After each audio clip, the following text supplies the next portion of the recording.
Alors, je suis maintenant prête à faire ma bulle d'agrandissement.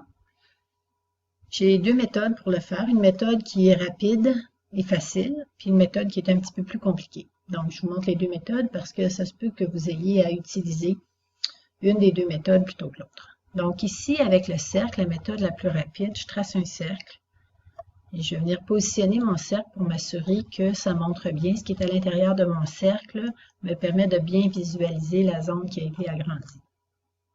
Ensuite, je sélectionne tout et je vais aller dans le menu Objet, Masque d'écrêtage, Créer.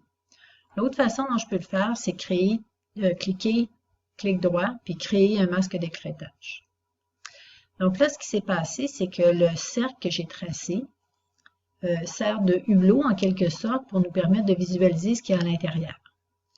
Ce cercle-là est rendu maintenant non visible, donc je ne le vois pas. Il va falloir que je vienne le sélectionner à l'intérieur de mes calques pour prendre uniquement l'ellipse, pour lui redonner ses caractéristiques avec une ligne contour de un point noir. Donc, le grand avantage de ça, c'est que je peux déplacer mon tracé cercle à l'intérieur ici. Je pourrais le déplacer, je pourrais aussi l'agrandir, je peux faire plein de choses. Là, en fait, les deux éléments restent toujours distincts l'un de l'autre. Donc, ma jupe qui est dessous avec la bulle d'agrandissement qui est sur le dessus. Ça, c'est l'avantage.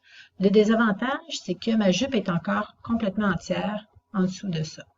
OK? Donc, je la vois complètement. Si j'ai besoin de faire, d'exporter en fait ce document-là, ben l'ordinateur va calculer l'ensemble ici de ma jupe et non pas juste le cercle comme élément à exporter. Donc ça peut être une limite sur ce que je peux vouloir faire. Donc ici, si je venais organiser mes calques et ma présentation, je rendrais visible ici mon devant et je viendrais déplacer ça tout près de mon devant pour venir montrer qu'est-ce qui se passe de ce côté-là. Ça, c'est la première façon.